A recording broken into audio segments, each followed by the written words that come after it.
In the name of the Father, the Son, and the Holy Spirit, one God. Welcome back to another episode of Faith Examined. I'm Father Elijah, and I'm looking forward to tapping in to the fourth argument of the existence of God. Over the last few episodes, you saw first we spoke about the argument of cause and effect. Second, we spoke about the argument from the origin of the idea of God. The fact that we even have this idea of God means that God has planted something in us that has pointed us back to him. The third argument that we spoke about and we concluded last episode was on the argument of the intelligent design, that there must have been a designer when we think about the beauty and the magnificence of the world around us. Today I want to argue the argument of moral value, or the argument of conscience. See, our sense of moral responsibility cannot be explained except by existence of a superior lawgiver whom we are bound to obey. Perfect quote that was written by C.S. Lewis says, "When I was an atheist, my argument against God was that the universe seemed so cruel, so unjust. But how had I got this idea of just and unjust?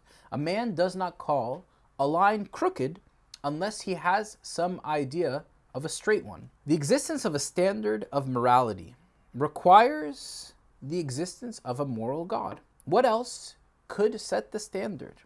Unless there is a God, there is absolutely no objective basis for morality. If there is no God, who holds us accountable for these things? What can you appeal to, or who can you appeal to say that they are wrong? A moral constitution and a moral law imply a creator, a lawgiver, a judge. This creator, this lawgiver, and judge, I believe, is God.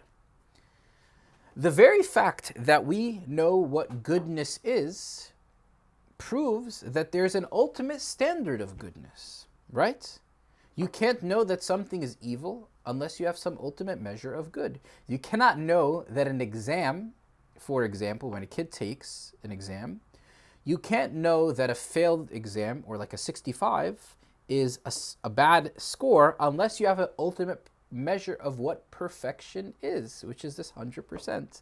My argument to us this episode is the fact that we have this idea of what is perfection points to some idea or some person that is perfect, or is the lawgiver, or is the one who orchestrates and shows us that which is good.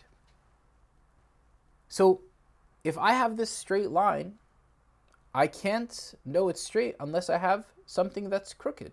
St. Augustine actually even will go around to say that the presence of evil proves the existence of God, because I wouldn't know that something is evil unless I had something good to point to.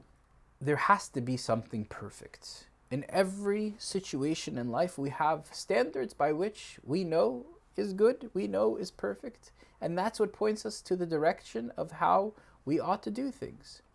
We know that in exams, like I said earlier, we know that in laws that we have created, and I believe that the law of the Lord has been stamped on our hearts, right?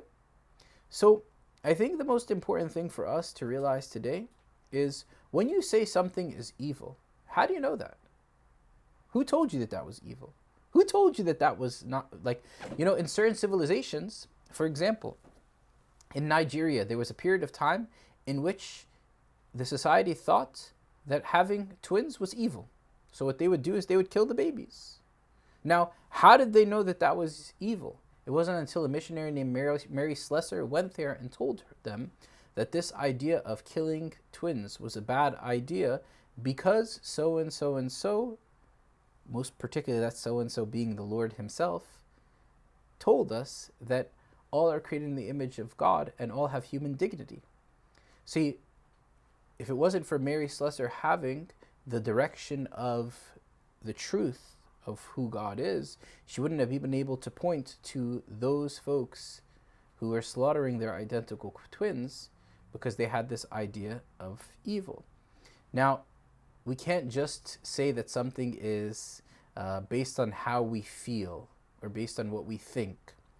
There has to be this ultimate measure of truth, this ultimate measure of goodness, and this ultimate standard of that which is perfect in order for us to have a good moral value and a good moral conscience.